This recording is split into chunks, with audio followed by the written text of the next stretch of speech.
to History According to Bob. This is a very short visual podcast on Carhenge in Alliance, Nebraska. Now, we're all familiar with Stonehenge in England. And what this is an exact replica of Stonehenge in every way, shape, or form, except done with 1950s and 60s automobiles. Now, what had happened is the sculptor involved in this, his name is Jim Reinders, and he had been in England. He had an opportunity to study the design and the purpose of Stonehenge, and he really thought about, trying to do a physical copy of it. Well, what happened was in 1982, when his father died, and the family and the relatives were there for the services, he got them all together and came up with this idea that they would build a memorial to him on their land and make this Carhenge thing. Well, everybody discussed it, thought it was a good idea, and then they decided that they would wait and then come back for a family reunion in 5 years while all of the technical stuff was being worked out, and then do it. And that's exactly what happened. In June of 1987, the family gathered and went to work, and they finished it just in time for the summer solstice, the longest day of the year, in June of 1987. And away we go. Now, of course, this is real Stonehenge. And one of the things I always like about this, if you notice up here, you see the mortise and tenon.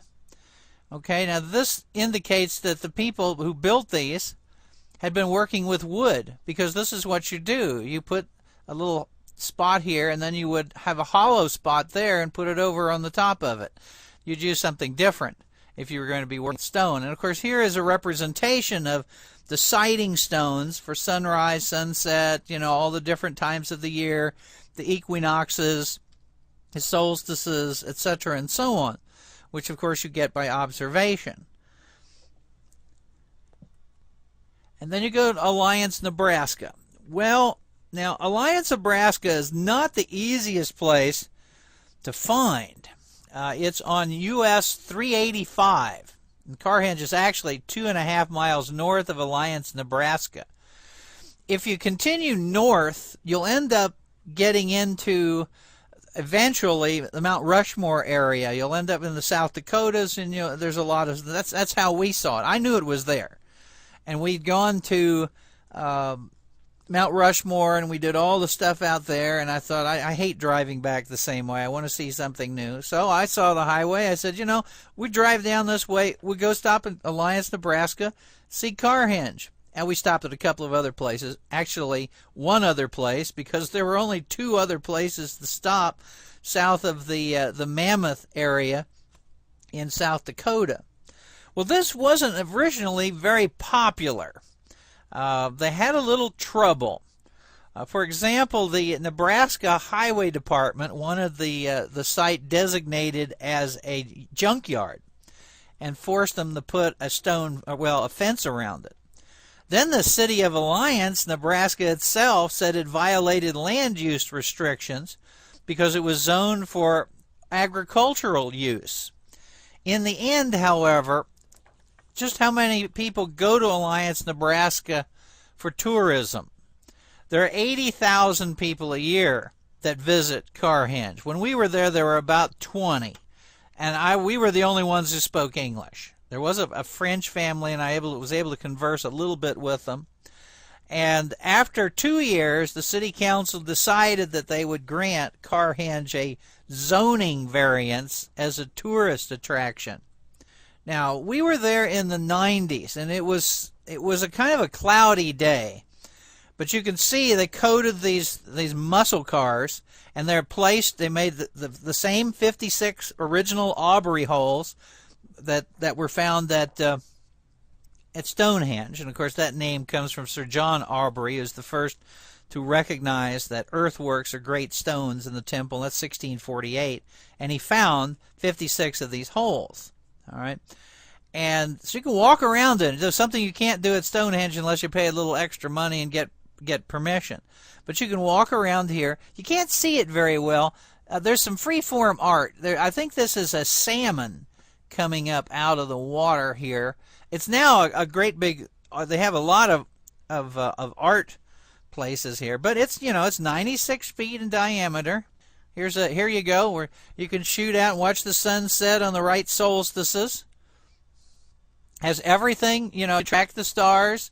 You can do whatever you need to do here. It's just really a fun thing to stop and visit. I wish it would really. The sun kind of came and went while we were there. So I got this one off of the internet, and it has a new feature. They evidently do a contest out here. It's called it's Car Art Reserve. It's 10 acres of this land that is used for this. So you have Carhenge on it, and because you see there's a dinosaur out here over in this particular region here.